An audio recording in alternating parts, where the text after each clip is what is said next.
mga balitang nakalap at ang pag-aksyon ng UNTV News and Rescue sa Pilipinas at saan mang panig ng daigdig. C-News!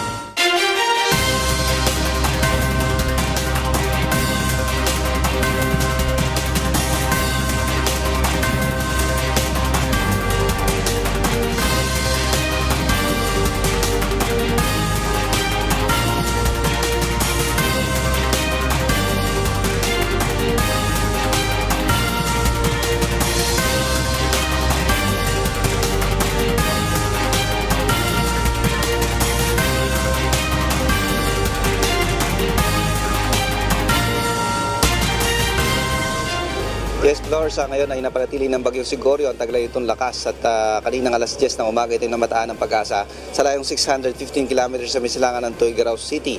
Taglay ito lakas ng hangin na 85 kph at yung pagbugso ay aabot sa 105 km per hour. Kumikilos ito pa north-northwest sa bilis lamang na 9 na kilometro kada oras. Medyo bumagal ito kaya expect natin na medyo magdadala pa na ma-extend yung pagdadala nito ng paghatak nito o pag-intensify dito sa habagat o southwest monsoon na siya ngayon nagpapaulan dito sa ating bansa. Nilinaw ng Pag-asa na hindi po ang direktang bagyong Goryo ang nakaka-apekto sa ating bansa kundi itong habagat o yung southwest monsoon na pinalalakas ng bagyo.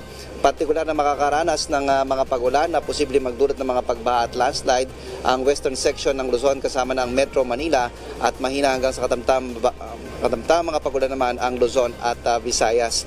Base sa track na ipinakikita ng Pag-asa, maaaring sa Lunes ng umaga ay lumabas na ng Philippine Area of Responsibility itong bagyong Sigoryo. Samantalang inaasahan itong magla-landfall at tatama dito sa may area ng Taiwan at bahagya na posibleng maapektuhan yung extreme northern Luzon kung hindi magbabago yung kanyang pinakadireksyon. Sa ngayon ay wala namang nakataas na tropical cyclone warning signal sa namang bahagi ng ating bansa. Flor? Ray Pilayo nagulat mula sa Pag-asa Weather Forecasting Center. Lubog na rin sa tubig baha ang ilang barangay sa Bulacan dahil sa walang tigil na pagulang dulot ng bagyong Goryo. At mula sa Bulacan may report si Nestor Torres live. Yes, Nestor. Yes, Lakay, patuloy na tumataas ang tubig baha dito sa bayan ng sa ilang lugar sa Bulacan dahil sa patuloy na pagtaas dulot ng epekto ng malakas na ulan sa lugar sa lalawigan ng Bulacan.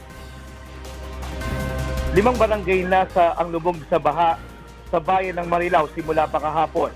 Ang mga lugar na ito ay ang Barangay Abangan Sur, Ibayo, Poblasyon 1 at 2 at Nagbalon na nakararanas na ng hanggang tuhod na tubig baha. Hanggang hita ang baha naman na naranasan sa palengke ng Marilao matapos umapaw ang tubig sa ilog. Baha na rin sa MacArthur Highway sa parting Hias-Ibayo, ngunit possible pa rin ito sa mga sasakyan. Ayon sa Bulacan Provincial Disaster Risk Reduction and Management Council, naka-red alert sila simula pa kahapon upang agad na makaresponde sakaling may pinsalang idulot ang bagyo sa lalawigan. Ayon kay Felicissima Lismungkal, hepe ng Bulacan PDRMC, patuloy pa rin nagpapakawala ng tubig ang Bustos Dam simula pa kahapon.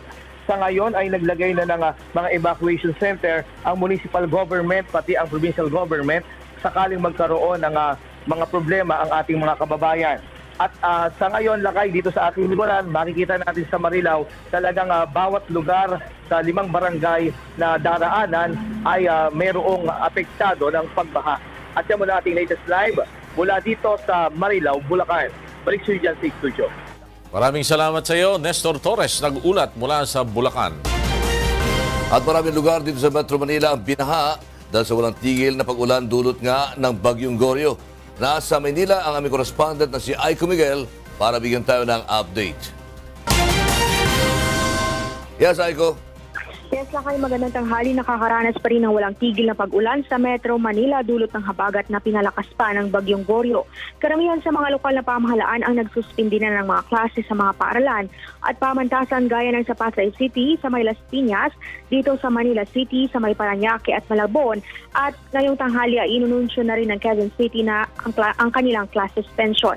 Dito sa Manila, alas 5 pa lang ng umaga ay dineklara na ang class suspension sa lahat ng levels. Kinensela na rin ng PNR ang biyahe kaninang 10:30 ng umaga dahil sa mataas na ang tubig baha sa May Paco Station. Sa May Espanya tapat ng UST ay gutter deep na rin ang pagbaha. Sa ngayon ay nakakaranas pa rin tayo ng malakas na pag-ulan, partikular na dito sa Intramuros, Manila, at dito sa may Comelec, Lakay, hinihintay pa rin kung suspindihin ang pasok ng mga empleyado dahil sa patuloy na malakas na pag-ulan. Yan muna ang latest live, balik sa iyo, Lakay. Maraming salamat, Aiko Miguel, nag-uulat mula sa Maynila. 2 pulis ang sugatan sa naganap na pagsabog ng improvised explosive device na hinihinalang itininim ng New People's Army sa barangay Hiaan, Hiabong, Samar kahapon ng tanghali. Pinagbabaril din umano ng mga armadong lalaki ang mga pulis. Kinilala ang mga biktima na sina PO1 Rowan Ralph Sabanal at PO1 John Cervantes na Katarman Northern Samar Municipal Police. Ay kasama Provincial Director Police Senior Superintendent Nicolas Torre patungong Tacloban ang 2 pulis nang mangyari ang pagsabog. Nakapag-react tayo and the perpetrators escaped. May hot pursuit operations na ongoing ngayon. Na-recover natin ang wire na ginamit nila sa pag-blast ng kanilang, pag-detonate ng kanilang IED. Yes, sir. And then we also recovered yung mga basyo na ginamit nila sa pag-ambush ng ating mga pulis. A little encampment na may mga gamit sila doon sa taas na naiwan. Ipinahayag ng Malacanang na hindi alam ng founder ng Communist Party of the Philippines o CPP, Jose Maria Sison, ang kanyang mga sinasabi laban kay Pangulong Rodrigo Duterte. Narito ang report ni Rosalie Cos. Ipinag-utos ng Communist Party of the Philippines sa armed wing nito ng New People's Army na palawigin pa ang samahan nito sa pamamagitan ng mabilisang recruitment ng mga bagong rebeldeng mandirigma. Batay sa pahayag na inilabas ng rebeldeng komunista, ang magiging pagtutol ng mga naaaping manggagawa, magsasaka, mga Moro at iba pang minorya ay magiging mas masahol pa sa ginawang paglaban sa US Marcos dictatorship. Subalit ayon kay Presidential Spokesperson Ernesto Abella, baluktot ang pananaw ng mga makakaliwang grupo hinggil sa kasalukuyang administrasyon. I think they have a distorted perception of what the president is doing.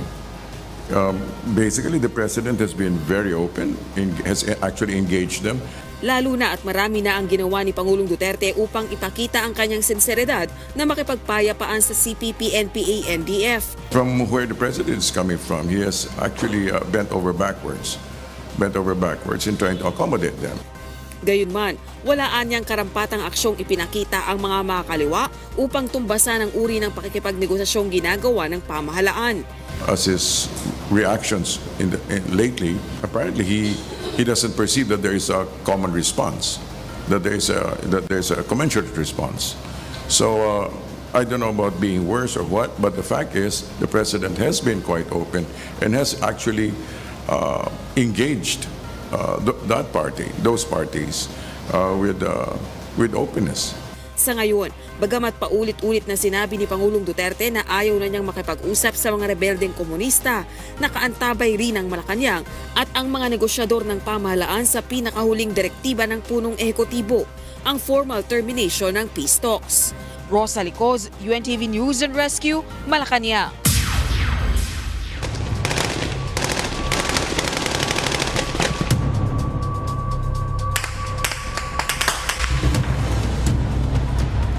Ipinahayag ng Armed Forces of the Philippines na malit na ang lugar na ginagalawan ng Maute sa Marawi City. Makakausap natin sa telepono si Leia Ilagan kaugnay ng balitang iyan. Leia. Magandang tanghali sa Ilacay. Nasa 2 hanggang 3 barangay na lamang ang may presensya ng teroristang Maute sa Marawi City. Ayon kay AFP spokesperson Brigadier General Restituto Padilla Jr., katumbas area ito ng kulang-kulang 1 kilometro kwadrado. Pero kahit area ganito na lamang kaliit, hindi pa rin magiging madali ang pagkukob ng militar, lalo't nasa loob pa rin ito ang 300 sibilyan na naiipit sa guluhan. Sa tansya pa ni Padilla, nasa 50 na lamang ang mga natitirang terorista sa loob ng Marawi. Nasa 500 kabahayan na lang din aniya ang hindi pa napapasok ng militar. Balik sa Ilacay. Maraming salamat, Leia Ilagan, nag-uulat mula sa Makati City. Inamin ng Department of National Defense na hindi nito pinahalagahan ang banta ng ISIS sa Mindanao sa kabila ng babala ng mga kalapit na bansa sa gagawing pagkubkob sa Marawi City. Gayunpaman, sinabi ni DND Secretary Delfin Lorenzana na hindi na dapat pang magsisihan at sa halip ay harapin na lamang ang pagpuksa sa Maute Group. May report si Leia Ilagan. na munang pagtuunan ng pansin ng Defense Department at militar kung sino ang dapat managot sa pagbaliwala ng intel report hinggil sa planong pagpasok ng teroristang ISIS sa Mindanao. We have to study first kung sino talaga ang... Kasi malaki naman yung ating intelligence organizations and we have to find out who is... siguro the period, the time of blaming somebody or pointing somebody is past that. Ito na nga nangyari. We can no longer bring back the lives of those 110 people who killed, 900 wounded, civilians, marami din namatay. Ayon kay DND Secretary Delfin Lorenzana, sa ngayon ay nakasentro ang kanilang atensyon sa pagpulbo sa natitirang teroristang Mauti ISIS upang masimulan ang rehabilitasyon sa Marawi City. Ngunit inamin ng kalihim na binalaan na sila ng mga kalapit bansa tulad ng Malaysia, Indonesia at Singapore, subalit binaliwala ito ng militar. Dahilan upang makapaghanda ang mga terorista, gaya ng pagkakaroon ng maraming tauhan at matataas na kalibre ng baril. The people on the ground monitoring the situation in Marawi before, hindi nila nakita o hindi nila na-appreciate yung mga labas-masok ng mga unfamiliar faces inside Marawi. Hindi rin nag-report yung mga tao doon sa loob. I don't know for what reason. And so, nagpatong-patong na yan eh. And that's why we have the Marawi incident. Gayunman, sinabi ni Lorenzana na ang nangyari sa Marawi ay magsisilbing leksyon sa bawat isa upang seryosohin at i-validate ang lahat ng intel reports na natatanggap nila. Maybe what we could do in the future is to restudy what we are doing in the intelligence sector, intelligence effort natin, so that we can be better prepared if something like this happen again. Leia Ilagan, UNTV News and Rescue, Camp Aguinaldo. Naninindigan ng National Bureau of Investigation o NBI at prosecution na murder at hindi homicide ang ikinaso sa mga pulis na sangkot sa pagpatay kay Albuera Mayor Rolando Espinosa Sr. May report si Nel Maribuho. Muling binuksan ng Senate Committee on Public Order and Dangerous Drugs ang investigasyon tungkol sa kaso ng pagpaslang kay Albuera Mayor Rolando Espinosa Sr. at inmate na si Raul Yap noong November 5 sa Baybay Provincial Jail. Sentro ng investigasyon kahapon ng Senado ang inilabas na resolusyon ng DOJ kung saan ibinababa sa homicide mula sa murder ang reklamo laban sa mga pulis na sangkot sa pamamaslang. Nanindigan naman sa kanilang desisyon ang prosecution panel na nag-imbestiga at nagrekomenda sa DOJ ng murder charges laban sa mga pulis. Given the same set of witnesses, yes, sir. Will you come up with the same finding of probable cause for murder? Yes, sir. Will you file the same criminal information for murder? Yes, sir. Maging ang NBI ay hindi pabor sa DOJ resolution na ito na inaprubahan ni Undersecretary Reynante Orseo. Hindi kami pabor doon sa... Hindi kayo sumasang-ayon. Kaya nagsubmit kami ng aming reconsideration.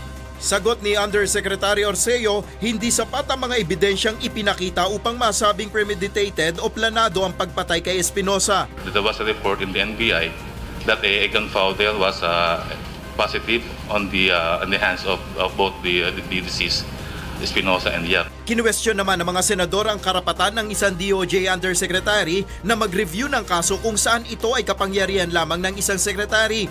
Kung saan base naman sa inilabas na Department Circular ng DOJ, ang sakop lamang na review ng petisyon ng mga Undersecretary ay mula July 2016 hanggang December 31, 2016. Ngunit sagot ni Orseo, authorized to resolve cases on automatic review and petitions for review, Your Honor. Muling ipagpapatuloy ng investigasyon ng Senate Committee on Public Order and Dangerous Drugs ang Espinosa Slay case at ipapatawag sa pagdinig si DOJ Secretary Vitaliano Aguirre. Nel Maribuho, UNTV News and Rescue, Senate of the Philippines. Samantala, pinabulaan na naman ni PNP Chief Ronald De La Rosa na may cover-up na naganap sa Espinosa Slay case. Taliwas sa paniniwala ng ilang senador. Nagbabalik si Nel Maribuho. Naniniwala ang ilang mga senador na nagkaroon ng cover-up sa kaso ng pagpaslang kay Albuera Mayor Rolando Espinosa noong nakaraang taon. Ito ang opinyon ng mga mambabatas matapos ang muling pagbubukas ng investigasyon dito. Part of the cover-up, particularly in the case of Undersecretary Orseo, maliwanag naman na talagang nagkasabwatan para hindi mailabas ang katotohanan. Well, apparently meron, kasi kita natin pati yung mga circular medyo nagkakabangga-banggaan, dahil mukhang hindi nasunod. So let's find out.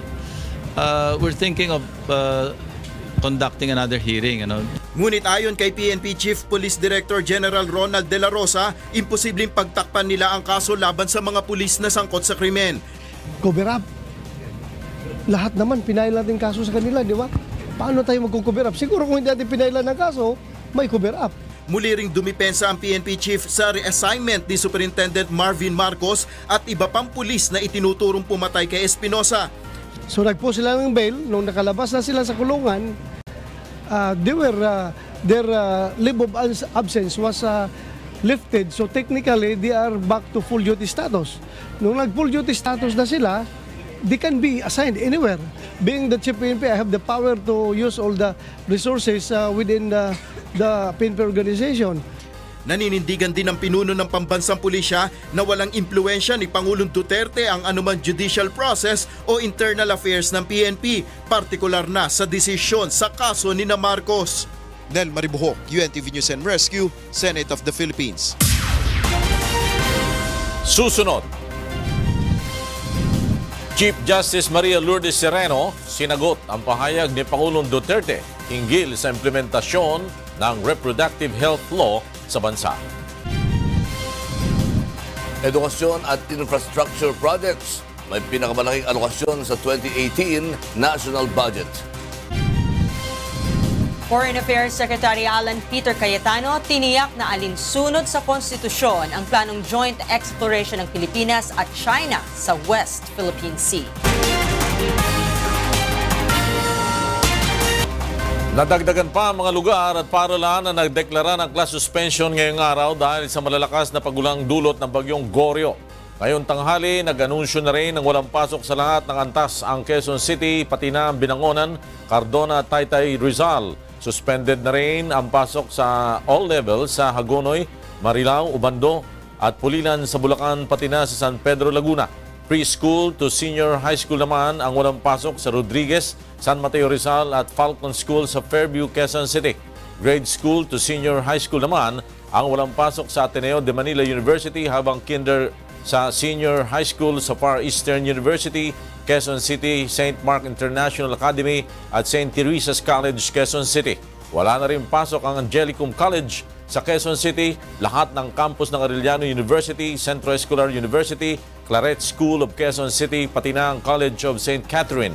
Suspended na rin ang klase sa Caramdeo Christian Academy, La Consolacion College at Lourdes School sa Quezon City, Miriam College at Obi Montessori sa Green Hills, Santa Ana, Las Piñas, Fairview campuses. Wala rin pasok sa Our Lady of Mercy School, Quezon City, pamantasan ng lungsod ng Valenzuela, Philippine Institute of Quezon City, pati na ang Polytechnic University of the Philippines sa Maynila, Quezon City, Taguig, San Juan at Parañaque City, pati na sa kanilang Cabiao, Nueva Ecija, Pulilan, at Santa Maria, Bulacan campuses. Wala rin pasok ang St. Mary's College, St. James College, Quezon City, St. Paul College sa Makati at Pasig City, pati na ang Trinity University of Asia, Quezon City. Nag-anunsyo na rin ng suspensyon ng pasok ang House of Representatives. Ayon kay House Secretary General Cesar Pareja, maaari nang umuwi ang mga empleyado simula alas 12 ng tanghali. Anya, binigyan na ng pagkakataong umuwi ng maaga upang hindi naabutan pa ng mas masamang panahon at mahirapang makasakay at maipit sa matinding traffic. Sinagot ni Chief Justice Maria Lourdes Sereno ang pahayag ni Pangulong Rodrigo Duterte sa kanyang SONA na sagabal sa implementasyon ng RH Law ang TRO ng Supreme Court. Makakausap natin sa telepono si Roderick Mendoza, kaugnay ng balitang yan. Roderick? Yes, Flor, iginid nga ni Chief Justice Maria Lourdes Sereno na walang umiiral na TRO ang Korte Suprema sa implementasyon ng Reproductive Health Law o RH Law. Reaksyon ito ni Sereno sa pahayag ni Pangulong Rodrigo Duterte na hadlang sa implementasyon ng RH Law ang TRO ng Supreme Court. Ayon sa punong maestrado, mula ng pagtibayin ng SC ang legalidad ng RH Law, ay wala silang inilalabas na TRO laban dito. Mayroon lamang TRO na inisyo ang SC 2nd Division sa dalawang uri ng contraceptives, ang Implanon at Implanon NXT.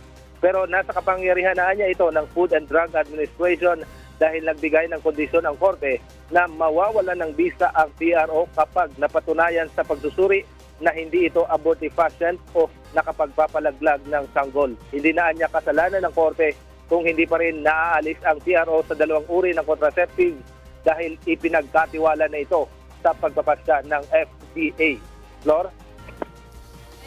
Roderick Mendoza nagulat mula sa Maynila. Mismong si Justice Secretary Vitaliano Aguirre na ang mga ngasiwa sa Bureau of Corrections matapos na magbitiw sa tungkulin si Bucor Director General Benjamin De Los Santos. Nagbigay na ng direktiba ang kalihim sa mga opisyal at empleyado ng Bucor na ipagbigay alam sa kanya ang anumang bagay na hindi sakop ng otoridad ng kasalukuyang Bucor OIC. Ayon sa kalihim, may kapangyarihan siyang gawin ito sa ilalim ng Republic Act 10575 o ang Bucor Modernization Act. Mananatili ito hanggang sa makapagtalaga na si Pangulong Rodrigo Duterte ng bagong hepe ng Bucor.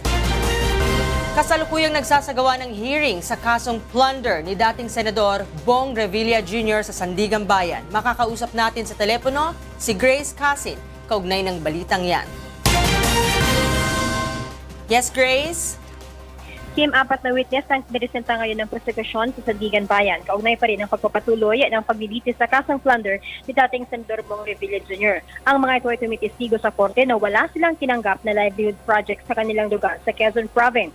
Sa kabila ng may mga dokumentong nagsasabi na tumanggap ang mga ito o tumanggap ang mga lokal na opisyal ng pamahalaan ng Quezon ng mga proyekto. Ayon sa mga witness, hindi nila pirma ang nakalagay sa nasabing dokumento at kailanman na hindi sila tumanggap ng proyekto mula sa PDAF ni Revilla. Pinipresenta rin ng prosekusyon ang ilan sa mga kagawad at magsasaka na hindi umano nakatanggap ng anumang agri-project sa kabila ng nakalista rin ang kanilang pangalan bilang benepisyaryo ng proyekto. Magpapatuloy ang paglilitis mamaya 1:00 ng hapon dahil nagsasagawa lang sila ngayon ng lunch break. Narito rin ngayon si President sa pagdinig si Senator dating Senador Bong Revilla Jr. kasama kanyang asawang si Lani. Kim? Salamat, Grace. Kasi nagulat mula sa Quezon City. Nilaanan ng pinakamalaking pondo sa panukalang 2018 national budget ang mga programang pang-edukasyon at infrastruktura ng pamahalaan. Narito ang report ni Rosalie Cos. Sa 3.767 trillion pesos na kabuo ang proposed national budget, ang may pinakamalaking alokasyon ay ang education sector at infrastructure development. 691.1 billion pesos ang panukalang budget para sa DepEd, CHED at state universities and colleges. Ang DPWH naman ay may 643.3 billion pesos. 1.097 trillion pesos ang inilalaan ng pamahalaan para sa Build, Build, Build program ng pamahalaan. Inaasahang pagbubutihan nito ang mobility, connectivity sa bansa at makapagtatayo ng moderno at matipid na transport system para sa publiko. Malaking bahagi ng proposed budget ng DILG ang nakalaan sa law enforcement operations kontra kriminalidad at illegal na droga at 700 milyong piso rito para sa Oplan Double Barrel Reloaded. Sa 164.3 billion pesos naman na inilaan sa DOH, 57.1 billion pesos ang ilalaan para sa National Health Insurance Program para sa mga may low income, informal sector, senior citizens at bangsamoro families. Naglaan din ang pamahalaan ng karagdagang 25.7 billion pesos na pondo para sa conditional cash transfer program ng pamahalaan na posibleng makuha kapag naipasa na ang tax reform package. Some 25.7 billion from the proceeds of the tax reform package will cover the unconditional cash transfer. This is unconditional. 200 per month or 2,400 per year for the poorest 50% of the population or the poorest 10 million households. Samantala, inaasahan din ni Secretary Jokno na maipapasa ang panukalang batas hinggil sa right sizing ng mga ahensya ng pamahalaan sa ilalim ng executive branch ngayong taon. 5 administration, so we have accumulated so many people in government already. And some of their functions are no longer useful. Many agencies that we have identified that are duplicative in nature. There are many task forces created over the last 30 years. So this gives us an opportunity to once and for all clean up the government. All right? Rosa Licoz, UNTV News and Rescue, Malacanang. Kabilang ang tax reform package, traffic crisis at Emergency Powers Act sa 35 panukalang batas na prioridad na ipasa ng Kongreso ngayong 17th Congress. May report si Joyce Balancio. Nagpulong ang liderato ng Kongreso kahapon sa isang hotel sa Mandaluyong City upang pag-usapan ang kanilang magiging prioridad sa second regular session ng 17th Congress. Dumalo dito sina Senate President Aquilino Pimentel III, House Speaker Pantaleon Alvarez, Majority Leaders Congressman Rudy Fariñas at Senator Tito Soto, at Minority Leaders Congressman Danilo Suarez at Senator Franklin Drilon. Most of them have been mentioned by the President. That includes the Land Use Act, the BBL. Sa unang quarter ng second regular session na magsisimula ngayong Lunes hanggang Oktubre, target nila maipasa ang tax reform package, traffic crisis at Emergency Powers Act, national ID system at end of contractualization. Hindi naman kasama sa priority legislation ng Kongreso ang panukalang postponement ng sangguniang kabataan at barangay elections na nakatakda pa sa Oktubre. Hindi ito legislative agenda dahil hindi pumapabor si Senate Minority Leader Frank Drilon. So on the part of the majority, on the part of the House, okay kami, postpone the elections, no holdover. Doon nakakatalo kasi. Bagaman walang inilagay na timeline, tututukan din ng Kongreso ang pagpasa ng Bangsamoro Basic Law. We agreed to have it prioritized, but ang problema, hindi pa namin nakikita eh. Hindi ko pa na nga nababasa yung BBL eh. Sa Senado, hindi pa rin nila nakikita. Bubuo na rin ang isang technical working group na gagawa ng proposed draft para sa federalism. If we cannot wait for the commission being created by the President, both houses, magbubuo na lang kami ng parang technical working group na para mag-present ng kanilang proposed amendments. Kumpiyansa naman ang liderato ng Kamara na maipapasa nila ang mga natukoy na priority legislation dahil marami naman anya dito ay tapos na sa kanila sa third at final reading, katulad ng tax reform, at ang trabaho ay nasa Senado na. Joyce Balancio, UNTV News and Rescue, House of Representatives.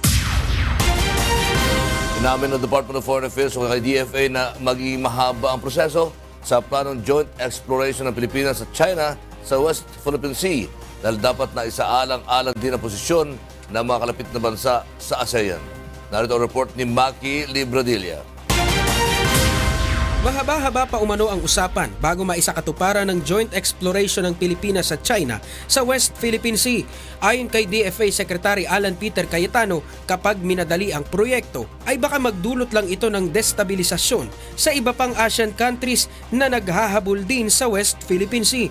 Subalit paliwanag ng kalihim, target nilang maituloy na ito sa ilalim ng panunungkulan ni Pangulong Duterte dahil 1986 pa mula nang buksan ang usapin sa planong joint exploration. Ayon kay Cayetano, sisiguraduhin nila na naaayon ito sa konstitusyon.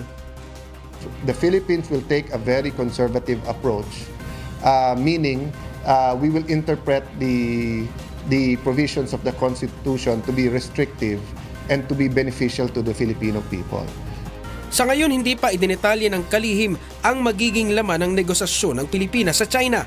Ang tanging nabanggit lang sa pagpupulong nila ni Chinese Minister Wang Yi ay ang posibilidad ng pagbuo ng framework sa posibleng kasunduan. We're exploring if we can explore. Di ba? So, So, kumbaga sa mag-boyfriend, hindi pa yung on na tayo ulit. Nagtinatanong lang, kung magkikita ba tayo, may pag-asa ba? Maki Libradilla, UNTV News and Rescue, Taguig City. Naniniwala ang isang political analyst na dapat ding tututukan ng Duterte administration ang pagpapalakas sa law enforcement at public institutions bukod pa sa kampanya sa illegal na droga sa bansa. May report si Joan Nano. Sa ikalawang sona ng Pangulo, muli nitong tiniyak na magpapatuloy ang matinding laban ng pamahalaan upang masugpo ang iligal na droga at kriminalidad sa kabila ng pambabatikos dito ng international community.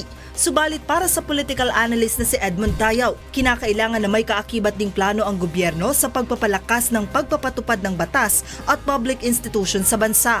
Gaya na lamang aniya ng makaluma pa ring sistema sa pag-aksyon sa mga krimen at ang mabagal na pag-usad ng mga kaso sa korte. Lahat ng klase ng kaso, kung wala na yung witness, wala na rin yung kaso. Kasi mahina yung investigative capacity natin, no? Yung forensics natin, kung meron man, limitado. Pumunta ka nga lang ng ordinaryong presinto ng pulis, no?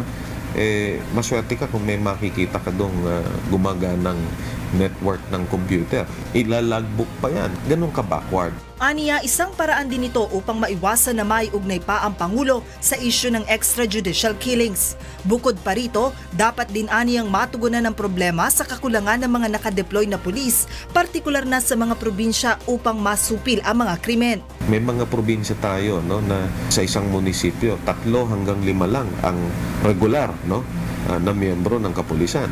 Una nang ipinahayag ng Pangulo na sa ngayon, bumubuo na ng mga programa upang matulungan ang tropa ng pamahalaan na handang magbuwis ng kanilang buhay alang-alang sa kapakanan ng bayan. Joan Nano, UNTV News and Rescue, Makati City. Inirekomenda ng Land Transportation, Franchising and Regulatory Board o LTFRB sa mga operator at driver ng taxi na mag-upgrade na para makasabay sa mga Uber at Grab. Nagbabalik si Joan Nano. Naglabas ng kanilang sentimiento ang ilang grupo ng mga taxi drivers sa opisyal ng LTFRB hinggil sa kasalukuyang problema sa kanilang operasyon. Ayon sa grupo, lubhang apektado na ang kanilang kinikita sa araw-araw dahil sa matinding kompetisyon laban sa Uber at Grab. Katwiran pa ng mga ito, hindi sila dapat nasisihin kung may mga pagkakataon na tumatanggi sila sa mga pasahero at may mga instansya na humihingi ng dagdag na pamasahe. Lagi na lang kami na nababatikos or else na bumaba yung moral namin. Dahil nga laging pinupuri yung mga driver doon sa Grab at Uber, no? Kami po talaga sa aming hanay, wala na pong kinikita dahil sa sobra na naming mga kompetensya, nagka-traffic na, kaya nga minsan ang mga kasama naming driver ay namimili ng pasahero. Ayon sa LTFRB, nauunawaan nila ang hinaing ng mga driver at operator. Subalit napapanahon na rin nila na iangat ng mga ito ang sistema sa operasyon ng mga taxi upang muli itong tangkilikin ng mga pasahero. Mag-level up tayo sa serbisyo kasi kinukumpara na kayo ang serbisyo, ang asal, ang itsura ng kotse. Kasi sabi ng iba, pagpasok sa taxi, tatanungin ng driver, saan ho ang daan natin? Saan ho ang punta natin? Bago lang ho ako sa Manila, 3 days lang ho ako dito, hindi ko alam saan ang daan. Yung mga ganon, dapat sabihan nyo yung ibang taxi driver ninyo. Pag ginawa nila yon, apektado ang buong taxi na denomination. Bukas naman sa panukalang ito ang mga taxi driver, subalit umapila sa LTFRB ng patas na pagtrato sa kanilang grupo. Itinanggi naman ng LTFRB na mas pinapaboran nila ang interes ng Uber at Grab kaysa sa mga taxi. Joan Nano, UNTV News and Rescue, Quezon City. Patay ang isang construction worker matapos pagsasaksakin ng isang lalaki sa Tondo, Maynila kagabi. May report si Asher Cadapan Jr. Idineklarang dead on arrival sa ospital ang construction worker na si Eric De Mesa, 47 anyos, matapos itong pagsasaksakin sa Barcelona Street sa Barangay 35 bandang alas 8 kagabi. Kinilala ang suspect na si Romeo Constantino, nakalalaya pa lang sa 2 taong pagkakakulong dahil sa pagkakasangkot sa iligal na droga. Nakunan pa ng CCTV camera sa lugar ang pananaksak ng suspect kay Eric at ang pag-alis nito sa crime scene na tila walang nangyari. Nakalakad pa ang biktima pasakay sa isang nakaparadang pedicab na nagdala sa kanya sa ospital. Ayon sa barangay Kagawad sa lugar, iniwan umano ang suspect ng asawa nito at posibleng napagdiskitahan lamang si Eric. Ayun nga pong pagkasabi sa amin na parang selos lang po. Pero si Eric po wala namang trouble dito wala nga pong kibuyan eh. Sa ngayon ay pinaghahanap ng mga pulis ang suspect. Asher Cadapan Jr., UNTV News and Rescue, Maynila. Nananawagan ng agarang tulong sa pamahalaan ng may 200 pamilyang nawala ng tahanan sa sunog kahapon sa Barangay Ibaba, Malabon City. Narito ang report ni Reynante Ponte. Pansamantalang nanatili ngayon sa Santiago Sihuco High School ang mga pamilyang nawala ng tahanan dahil sa sunog sa Dulong Herrera Street kahapon ng umaga. Sa ulat ng kawani ng Barangay Ibaba, 203 pamilya ang nawalan ng tirahan sa insidente. Nabigyan naman ang mga apektadong pamilya ng tulong mula sa local government unit ng Malabon City na mga relief goods, banig, kumot at kulambo bilang inisyal na tulong sa kanila. Ngunit hiling ng mga ito, sana ay mabigyan sila ng agarang tulong ng pamahalaan upang magkaroon ng matitirhan. Pagmamayari ng Social Housing Finance Corporation ang lupa na kinatitirikan ng kanilang mga bahay na nasunog at magkakaroon pa ng dialogo ang barangay at may-ari ng lupa kung maaaring ulit bumalik ang mga apektadong pamilya sa lugar. Sa ngayon, naghahanap-hanap pa kami ng matutuluyan. Taste muna kami rito pansamantala, kahit mga 1 linggo. Tuloy pa rin ang buhay kahit pa paano ganyan nangyari sa amin. Sa ulat ng Bureau of Fire Protection, nagsimula ang apoy sa bahay ng isang Feli Sedillo matapos may maiwanang niluluto. Mabilis na kumalat ang apoy dahil pawang gawa sa light materials at magkakadikit-dikit. 2 ang naitalang nasugatan, ngunit walang nasawi sa insidente. Reynante Ponte, UNTV News and Rescue, Malabon City. Nasawi ang suspect sa panggagahasa at pagpatay sa isang bata sa Jaén, Nueva Ecija matapos umanong mang-agaw ng baril ng pulis at barili ng sarili. May report si Mon Hocson. Kasong kidnapping with rape and homicide ang kinakaharap ni Larry Herrera, ang suspect sa paggahasa at pagpatay sa 8 taong gulang na si Cristina Claire Medina. Subalit noong Lunes ng gabi, nagbaril umano sa sarili si Herrera sa loob mismo ng headquarters ng PNP Anti-Kidnapping Group. Matapos ang inquest procedure sa Department of Justice, dito dinala sa headquarters ng PNP Anti-Kidnapping Group ang suspect kasama ang 2 escort na pulis. At dito, sa makipot na hallway na ito idinaan ang suspect kasama ang escort na pulis. At pagdating sa dakong ito, ay inagaw ng suspect ang baril sa isa sa mga pulis at saka nagbaril sa kanyang sentido. Sabi nung mga escort, nung na-interview namin sila, nabigla rin sila kasi of course maghapon sila na and they don't expect na ganun ang gagawin niya. Nakapausa siya sa harap kasi 2 actually ang iniipit siya. Siguro kaya nag-imbestiga rin kami kung nag-relax na yung sa una. Dapat kasi yun talaga 2 yun. Ang problema kasi hallway yun Isinasa ilalim ngayon ng PNP Internal Affairs Service ang 2 police escort sa kanilang investigasyon. Ayon kay PNP AKG Director Glenn Dumlao, pag-aaralan nila kung may dapat baguhin sa kanilang protocol sa pagpoposa sa kanilang mga nahuhuli. Pinag-usapan namin yung gravity of yung offense. So magkapang kami ng ito high risk ito, ganon. So from then, doon namin i-approach yung handcuffing techniques kung anong gagawin namin sa kanila. Mon Hocson, UNTV News and Rescue, Camp Crame. At meron tayong kapapasok lamang na balita, suspindido na ang pasok sa lahat ng government offices at public schools sa National Capital Region dahil sa masamang panahon. At sa Office of the Executive Secretary, epektibo ang work at class suspension ngayong 1:00 ng hapon. Samantala, alamin natin ang mga balita mula sa iba't ibang panig ng Pilipinas. Ihatid ng ating kasambahay na si Frima Salonga Gloria. Maya paugto, Frima. Dakala salamat lakay at maya paugto ka rin kay katamong kasambahay. Ini kay katamong balita, iba't king miyayaliwang lugar king kay katamong bansa. Mete yaking pamamariling betong lalaki akaluluwal na pamu kanun king Rehabilitation Center king Calamba, Laguna. Meteyarin king metong nga 4 bulang mabuktot king milyaring silab king Calamba, Laguna, Napon. Ining report ng Sherwin Kulubong. Dead on the spot ang isang lalaki matapos barilin ng mga hindi pa nakikilalang mga suspect sa Barangay Pasiano, Calamba, Laguna pasado alas 4 ng hapon kahapon. Kinilalang biktima na si Alejandro Trinos Relioso, isang dating drug dependent na kalalabas lamang ng rehabilitation center. Ayon sa mga saksi, sakay ng motorsiklo ang mga suspect na mabilis na tumakas matapos ang pamamaril. Iniimbestigahan na ng Calamba Police ang pagkakakilanlan sa mga suspect at ang motibo ng pagpatay sa biktima. Samantala, patay naman sa sunog ang isang 4 na buwang bunti sa isang residential area sa Barangay 5, Calamba, Laguna kahapon. Ayon sa mga residente sa lugar, nakalabas na sa nasusunog nilang bahay ang 23 anyos na biktima na si Veronica Cruzada. Ngunit bumalik pa umano ito sa loob ng bahay upang kunin ang naiwang pera at mga dokumento nito na gagamitin sa kanyang nalalapit na kasal. Mabilis umanong lumakas ang apoy at kumapalang usok dahilan at hindi na makalabas ang biktima. Bumalik siya. Yung balik na yon, nagsisigaw siya, nahingin sa klolo, hindi rin niya kaya lumabas. Suffocate na siya doon, sobrang init. Inaalam pa ang sanhi ng sunog na tumagal ng 1 oras bago idineklara ang fire out ng mga bumbero.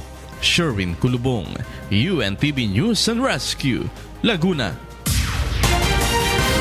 Formal na nang binuklat ring bayang flights king Cebu Pacific Air king Zamboanga City napun. Adwang ruta yung kabuuan na nini, kaya bing 4 na flights si Bat king Zamboanga City papunta king Cagayan de Oro City and vice versa. Ang pangatlong flights naman ibat king Zamboanga City papunta king Cotabato City and vice versa. Mamagasaya yung lokal na gobyerno ang makasawpya ini king economic development ning Balen, dareng niyayaliwang lugar king Mindanao. Maragulya mo rin saup ini king turismo na ning Zamboanga region. And help strengthen links between local communities to encourage more business and tourism opportunities in the city. Makipag-ugnayan ni ing Police Regional Office 7 kareng Mayor dareng miyayaliwang Balen king buong Davao Region para kipamaglagay kareng permanenteng border control points king rehiyon. Ining balita ng Marisol Montaño. Aprobado na sa Regional Peace and Order Council sa Davao Region ang hangyo sa Police Regional Office 11 nga magbutang og mga permanenteng border control points sa nagkalain-laing dapit sa rehiyon. Sumala sa plano ang maong mga border control o checkpoints magpabilin bisan og matapos na ang pagpatuman sa martial law sa Mindanao. Tumong niini nga masiguro nga dili makasulod ang mga terorista, rebelde ug ang nagkalain-laing kontrabando sa Davao Region. Can say that. Yun ang ideal, ano? Yun ang ideal. Pag pumasok ka dapat ng Region 11, wala kang dalang contrabands. Walang firearms, walang explosives, walang drugs, walang illegal logs, etc. So, paglabas or pagpasok. Sa karon nagpadayon ang konsultasyon sa Police Regional Office 11 sa mga city ug municipal mayors sa rehiyon aron mahibaluan kung asang mga lugar ipahamutang ang mga border control points. The exact location will still be determined. No? Siyempre hindi naman yan pwedeng sabay-sabay. It needs also a careful study kung saan ipa-prioritize yung ating mga border control points. It includes allocation of budgets and funds, of course. Marisol Montaño, UNTV News and Rescue, Davao City.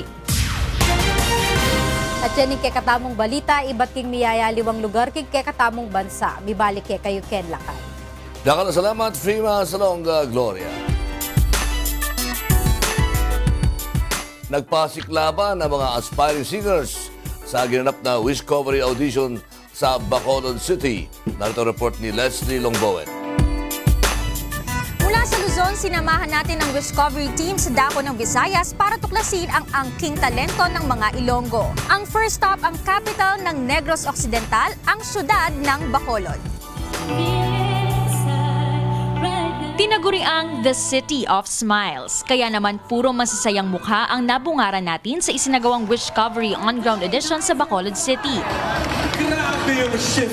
Hindi rin maitatago na nag-enjoy ang mga Ilonggo sa mga performance ng mga aspiring singer.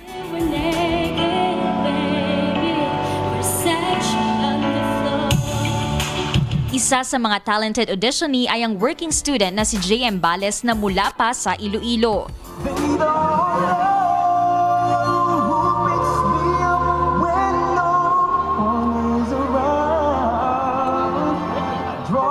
Ginawan pa ng paraan ni JM ang makarating sa Bacolod upang makapag-audition. Actually, examination week namin ngayon. Kaso, siyempre gustong-gusto ko talaga kumanta at maka-perform sa stage, yun. Pangarap ko talaga ito. So, nag-take ako exam ahead of the prelim dates. Nagtiyaga ring pumila sa Wishcovery audition sa kabila ng busy schedule ang businesswoman na si Pauline Barrientos. Muling nagbabalik ngayon sa pag-awit si Pauline matapos matigil ng ilang taon dahil kinailangan niyang pagtuunan ng pansin ang kanyang pag-aaral. That you settle down, that you found a girl and you married now. I think I joined this audition because this has been my dream since I was young. I realized that it's time for me to pursue my dreams in singing. Masaya naman ang mga taga-Bacolod na mabigyan sila ng Wish 1075 ng pagkakataong maipamalas ang kanilang talento. It was a great experience though because Bacolodans have given the chance to go up on the stage and get some maging part ng isang wish.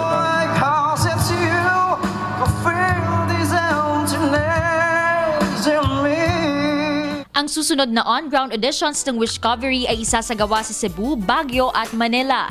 Kung hindi naman makararating sa alinmang on-ground audition, maaaring magpasa ng audition piece online hanggang July 31. I-check lamang ang www.wish1075.com/wishcovery.